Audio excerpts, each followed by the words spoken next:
it's fair for males who identify as women to compete in women's sports? Absolutely. I think that it's less about what you're born with and more about what you can do with it. Hey everybody, I'm Brad Polumbo, and welcome back to the Damage Control Podcast, where we're reclaiming the debate over LGBT issues from the crazy people who've taken it over. I'm flying solo today and covering a new poll showing that LGBT rights support is on the decline for the first time in years, and a bunch of other stories. If you're new here, please do consider settling in and subscribing and sticking around, and maybe even turning on those bell notifications. Plus, don't forget to hit that like button and comment with your thoughts as we go along. Now, huge shout out to everybody who commented, who's new to the podcast. We've been growing really fast recently. Got a lot of positive feedback on our conversation with Katie Herzog last week, but if you haven't checked that out yet, make sure you do after this episode. It was a really cool episode. Now let's get into our first topic today, which is the panic all over the mainstream media about the notion that support for LGBT rights is supposedly in precipitous decline this year. The headlines here are pretty bleak. We've got The Guardian. Poll shows U.S. public support for LGBTQ+ protections falling for first time since 2015.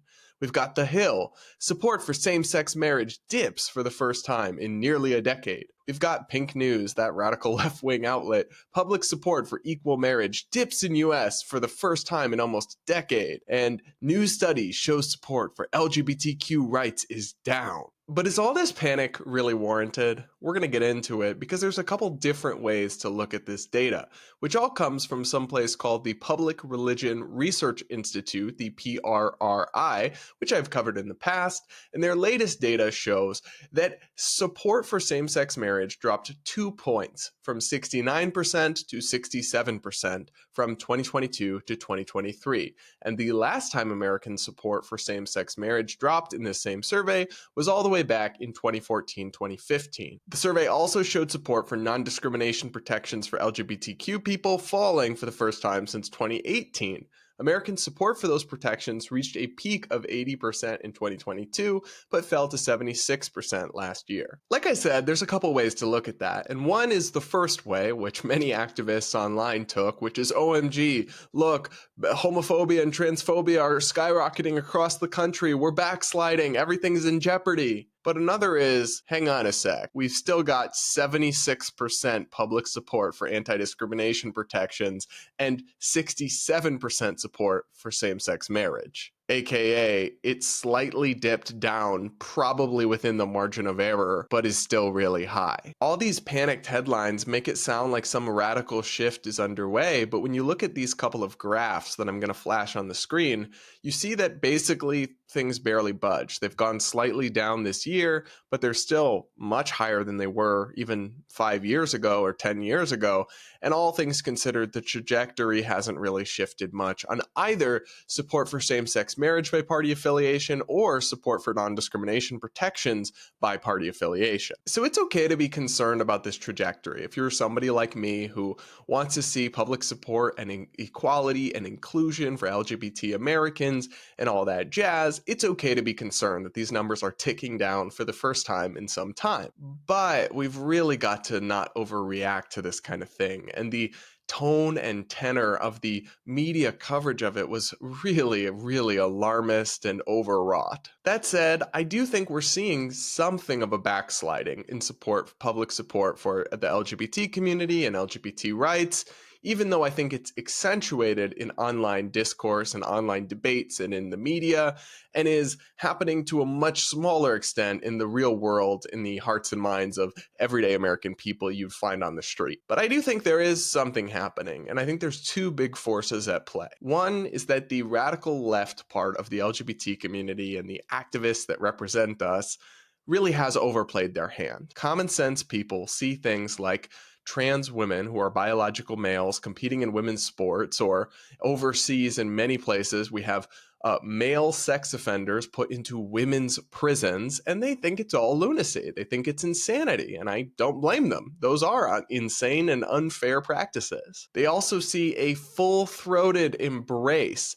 of medically transitioning and making permanent, irreversible chemical changes to minors they can't really understand by this community and by its representatives, by and large. I mean, I can understand why everyday Americans look at that and aren't fully on board and might start to think that the slope did prove to be too slippery and pull back on their support overall. I'd really like it if Americans could have nuance and support certain things, but maybe not other things. But one, that's not really how people tend to think. People are unfortunately often black or white thinkers. And two, the community kind of demands all or nothing conformity. There's not a lot of space or tolerance for nuance. So they all treat you like you're either all a supporter, you have to support everything, or you're an enemy. So a lot of people will fall into that line. And the other thing I think that's happening is that there is a resurgence in pretty open disdain and bigotry towards transgender people, and to a lesser, although not insignificant extent, gay people emerging in right-wing media. You do have folks like Matt Walsh, Michael Knowles at the Daily Wire really kind of showing their colors of how they really feel about these people in mean-spirited and nasty ways at times, when I think even just a few years ago, they felt like they always felt this way, but they felt like they had to be a little bit more diplomatic in how they discussed it and how they approached it, but they felt the tide shifted, not just them, but I think across right-wing media, we've seen a renewed uptick in some of the rhetoric that's really divisive and really negative and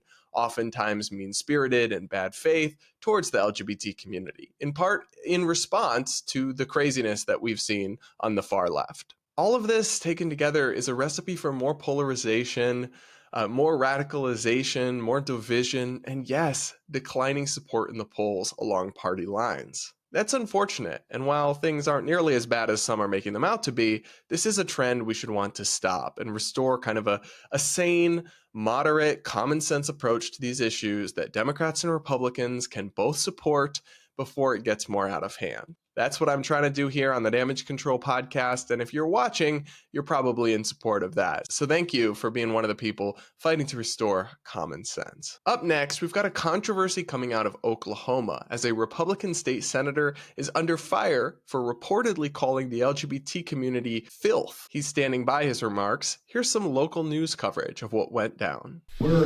a Republican state, supermajority in the House and Senate. I represent a constituency that doesn't want that filth in Oklahoma. That is State Senator Tom Woods referring to the LGBTQ plus community as, quote, filth during a public event last week. The comments came after an audience member asked Woods about legislation targeting the LGBTQ plus community. That audio was recorded by the Tahlequah Daily Press. We are a religious state. We are going to fight to keep that filth out of the state of Oklahoma because we're a Christian state.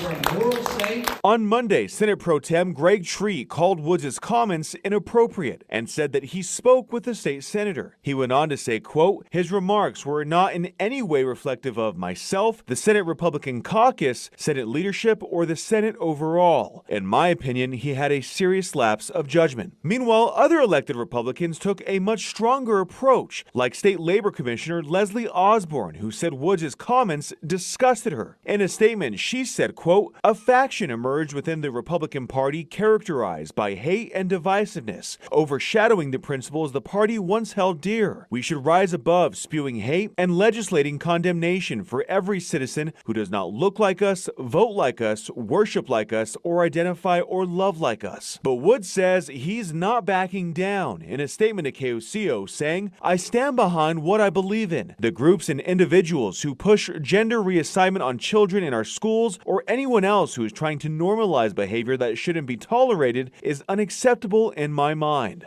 So obviously, if this state senator did in fact refer to the LGBT community as filth, that would be pretty nasty, pretty bigoted, really painting with an extremely broad brush, and pretty unacceptable and distasteful rhetoric. I will say that there's two possible interpretations of his comments, and it's been hard to track down exact context of what was said.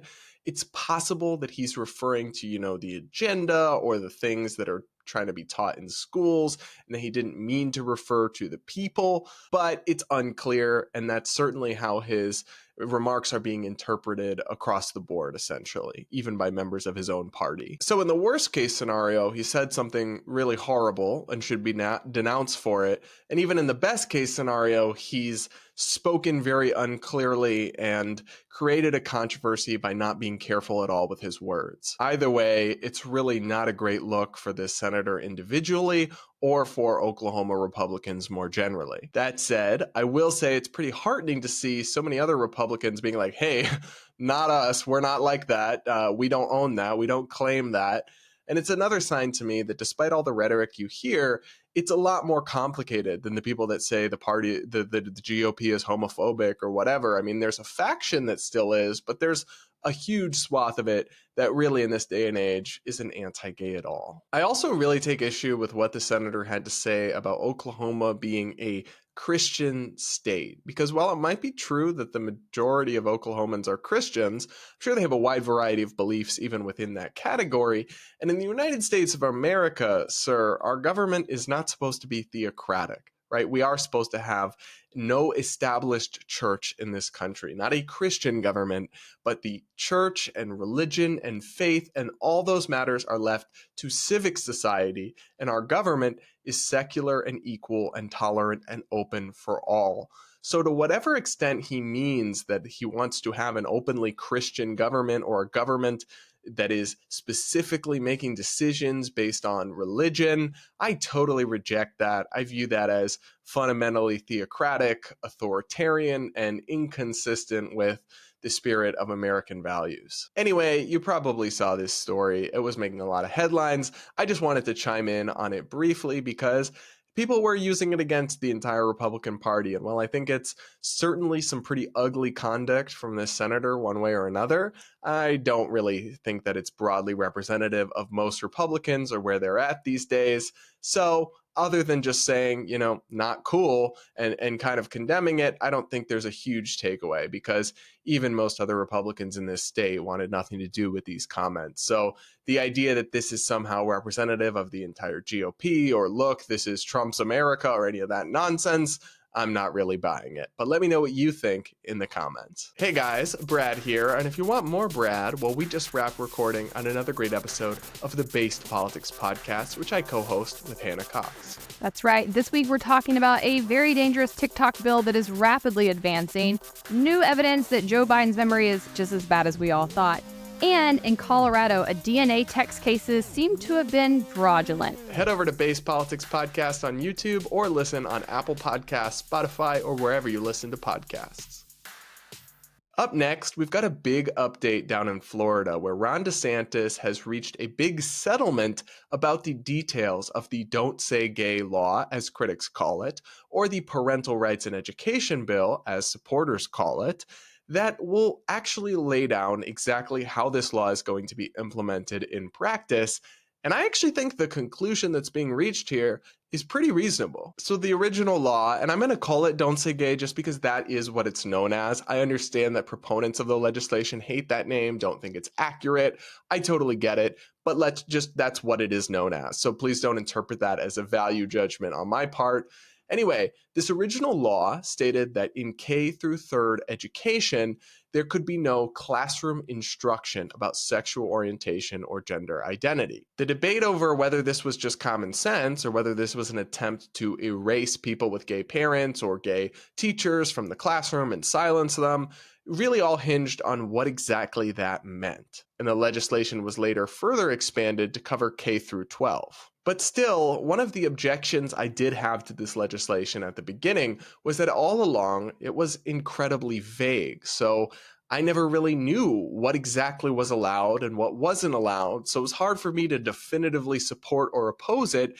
And I also had sympathy for teachers or administrators or other people involved in the education system who didn't get a clear sense from this bill of what they could do and what they couldn't do, because laws should be clear and specific, not vague or broad or arbitrary. But now, under this settlement, it seems like we will have a good idea of what is allowed and what is not. So we've got reporting here from the Associated Press, and the headline says, Florida teachers can discuss sexual orientation and gender identity under, quote, Don't Say Gay, quote, bill settlement. The reporting here reads, Students and teachers can discuss sexual orientation and gender identity in Florida classrooms, provided it's not part of instruction, under a settlement reached Monday between Florida education officials and civil rights attorneys who challenged a state law which critics dubbed Don't Say Gay. The settlement clarifies what is allowed in Florida classrooms following passage 2 years ago of the law prohibiting instruction on sexual orientation and gender identity in early grades. Opponents said the law had created confusion about whether teachers could identify themselves as LGBT or if they could even have rainbow stickers in classrooms.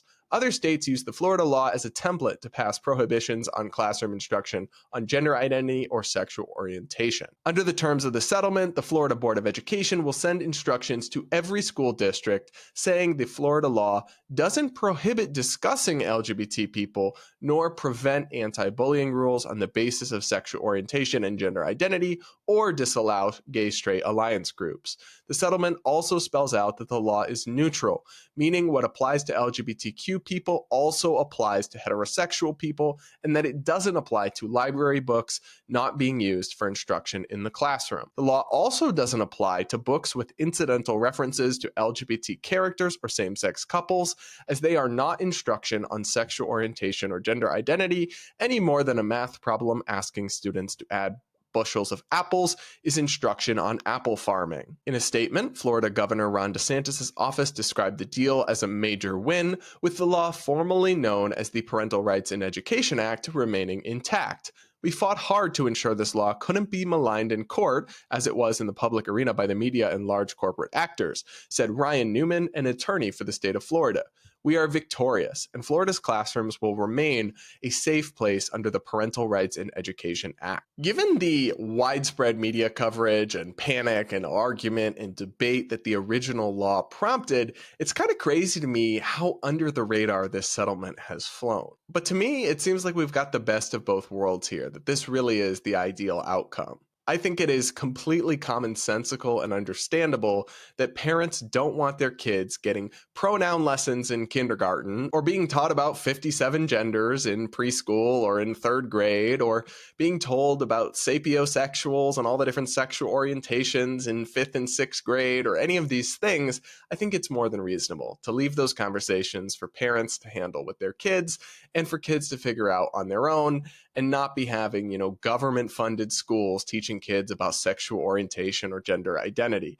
It seems to me like perfectly a commonsensical restriction. The worry, though, was always about these other things that I think are completely appropriate, like a gay teacher being open and having a picture of his husband on his desk at school. Obviously, that shouldn't be considered instruction. It's not instruction. It's just him existing and being open. But there was uncertainty and there was a lack of clarity about whether that kind of thing would be a violation of the law. In the same way, schools should be allowed to have clubs and have books in the library and other things that, as long as they're age appropriate, do touch on these themes, even controversial themes. So I think both sides are going to try to take this as a win because DeSantis' office will say our law is not getting struck down, it's still in effect. But also, advocates are getting to preserve a lot of the things they were worried about that the law might block. To me, we're getting the best of both worlds, and I hope similar settlements can be reached in other states that strikes a common sense balance on this issue. Let me know what you think in the comments below, and we'll leave it there on Florida and the parental rights legislation for now. Up next, are hate crimes on the rise and are Republicans to blame? FBI says that school hate crimes have quadrupled in recent years, specifically in states that are targeting LGBTQ issues. This is according to the Washington Post, as you can see here. I cannot tell you how sick and tired I am of hearing people bitch and whine about transgender people. Gays make up maybe 5% of the population. Transgender people make up 1% of the population. I want everybody who's going out of their way to take away our medications, to legislate against us, to ridicule us online. You are bullies. You are bad people. Your rhetoric is a dog whistle to every insane person out there and every schoolyard bully to attack LGBTQ kids. These numbers are reported by the FBI. Imagine what is not reported. That's the narrative the Washington Post is running with, as it just dropped a big analysis claiming that there's been a large uptick in anti-LGBT hate crimes in schools and that Republican anti-LGBT bills are to blame. The headline reads, "In states with laws targeting LGBTQ issues, school hate crimes quadrupled." School hate crimes targeting LGBTQ plus people have sharply risen in recent years, climbing fastest in states that have passed laws restricting LGBTQ students' rights and education, a Washington Post analysis of FBI data finds. In states with restrictive laws, the number of hate crimes on K-12 campuses has more than quadrupled since the onset of a divisive culture war that has often centered on the rights of LGBTQ youth. So, of course, any anti-LGBT hate crime, or any hate crime for that matter, is horrible and not something I'd wish on anybody. But if you detected a healthy degree of skepticism in my voice while introducing this article and the subject, you weren't imagining things. That's because the way they're crunching these numbers is very misleading and paints a picture that's not really very accurate. For one, and you can see this pretty clearly in the graph that I'll show on screen, there has been an uptick, you can see, in the number of anti-LGBTQ school hate crimes reported to the FBI. In 2022, though, even with this uptick, it says there were 251. Folks, while I'm not discounting the severity of those incidents for the people involved, I just want to reassure you in letting you know that in a country of 330 million people, that's not very many. Also, we have to question the extent to which this just reflects an increase in reporting, aka people becoming more comfortable and more aware of these identities and these issues and more likely to report bullying to school officials. Because according to this graph and this data set from the Washington Post,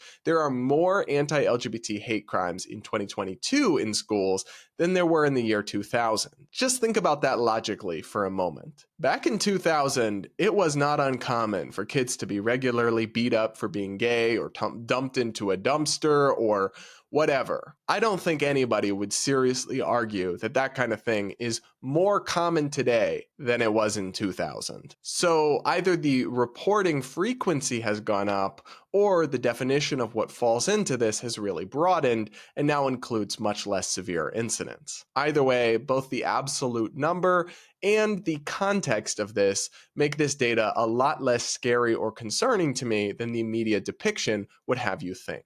Secondly, the attempt to connect this to anti-LGBT laws really starts to fall apart when you look at the data just a little bit more zoomed out. So the Washington Post is reporting that the number of anti-LGBT incidents is rising faster in the states that have enacted these supposedly anti-LGBT laws than in the liberal states that haven't enacted these kinds of laws. But what they have left out is that even adjusted for population, these liberal states have more of them overall. Again, looking at the Washington Post's own data, the states without the laws had 86 incidents, whereas the states with the restricted laws only had 61 incidents over the course of the 2021 to 2022 school year. If it was really the laws and policies causing this, that wouldn't be the case. I'm sure it's much more complicated than that, and it partially reflects an increase in, like I said, reporting, where students in more liberal states might be more willing or more able or feel more comfortable to report these incidents. None of this is to downplay the severity of any of these individual incidents or suggest that we shouldn't be deeply concerned about hate when it does occur. Of course we should, but we also shouldn't latch on to these kinds of things and twist data into pretzels to try to perfectly fit a partisan and cultural narrative when it doesn't. And that's what a lot of people are doing with this and just about every other news story that comes out related to these issues. I'm going to keep poking holes in it because I actually care about this stuff, and I know we'll never have a productive or useful or nuanced conversation while this kind of approach continues to dominate. Up next, further breaking the partisan narrative on these issues, a Republican governor just signed a bill into law enacting and enshrining gay marriage in his state. For this story, we're heading down to Virginia, where I used to live, and talking about my former governor, Glenn Youngkin, the Republican, and local media reports that, quote, in a surprising move, Governor Glenn Youngkin, a Republican, has signed bills protecting same-sex marriages at a state level. The bills, which were passed out of both chambers along mostly party lines, will require clerks to issue marriage licenses to couples regardless of each person's sex or gender. One of the bill's authors, Delegate Rosia Henson, is the first openly gay black man to serve in the Virginia General Assembly. He said he applauded Youngkin's decision. The bills do include exceptions for religious organizations and members of the clergy acting in their religious capacity who may legally refuse to perform any marriage. Youngkin's office said in a statement that, quote, "This bill adds First Amendment protections to the Code of Virginia. Religious organizations and members of the clergy acting in their religious capacity now have the authority to decline to officiate marriage ceremonies that violate their conscience." The remainder of the bill deals with the ministerial duties of issuing licenses, which is already guided by federal preemption. Despite Youngkin's signature, same-sex marriage would still be illegal in Virginia if the Supreme Court reverses its decision because of language in the state's constitution. All in all, this seems like a common sense win to me. I really don't think that the Supreme Court is going to overturn Obergefell, the decision that made gay marriage the law of the land nationwide, but in the unlikely event that they do, we do have the Respect for Marriage Act now enacted federally that would kick in. And under this law, clerks would be required to issue marriage licenses to people. Although there will probably be further work needed to update the Virginia state constitution, just again in the unlikely event that this were to occur, because it still restricts marriage to just a man and a woman. Now, some people on the right have attacked Glenn Youngkin for this, which I really just find really pointless and dumb. This bill includes clear religious freedom exceptions, and I agree, no church should ever be forced to perform a marriage that doesn't go along with their faith, and they won't be. But at the same time, gay people do deserve legal equality and access to the same benefits that everybody else gets when they're in a committed long-term relationship. This really shouldn't be controversial, and also it's yet more proof that not all Republicans are the evil homophobes that the liberal media and many Democrats so often make them out to be. Other than that, there's really not too much to say about it other than good job, Governor Youngkin. All right, guys, to round out the show, I'm going to react to a funny video featuring a college student's wild take on transgender inclusion in women's sports. Do you think it's fair for males who identify as women to compete in women's sports? Absolutely. I think that it's less about what you're born with and more about what you can do with it. So do you think we should just eliminate the categories of sport altogether? Absolutely. I think it should all be one big, just everybody needs to get along better. Is it fair for men to compete in women's sports? No. Why not? Because I mean, you can see what happened with that swimmer. Like, he competed, he dominated. So I feel like if any man competes in a women's sports, it'd be unfair to the women competing. So I wanted to react to this clip because it was just so funny to me how hopelessly out of touch the first individual was and just how commonsensical the second dude was, even though he's clearly like not super involved in the politics. He's just like, of course not. And when you don't have ideological brain rot set in, that is the obvious conclusion that you must reach. If we actually went down this route of just abolishing sex segregation in sports, in many sports, I hate to break it to our people like this first guy in the video who would probably call himself a feminist, ironically enough, not very many women would make the team. If you had an open sex collegiate basketball team, for example, literally 0 women would get to play college basketball. How is that a good or fair outcome, even from a progressive worldview? It's so ironic to me because liberals used to be the ones fighting for Title IX, fighting for there to be women's teams for everything, for equal facilities and equal funding for all of this stuff. But now they've gone so overboard with the woke ideology that they're now actually arguing, some of them at least, to tear down all those barriers and let males compete with women after all. It's lunacy, it's not fair, it's also not safe in many cases, and it undercuts the equal access to women's sports for females that liberals used to fight for so many years. If they'd thought about it for more than 5 seconds, they probably would realize it, but videos like this just make it obvious that they really haven't considered this issue very deeply. All right, guys, that's it for this episode. Let me know what you thought of this solo podcast in the comments below, and please do consider subscribing and sticking around for more. If you're still here, you must have found something interesting or insightful, so why not subscribe and stick around for more? And don't forget to hit the like button, comment with your thoughts, yada yada yada, and I'll see you all next week. But if you want more of my content, you can go here or here to check out other episodes of the Damage Control podcast you might just like.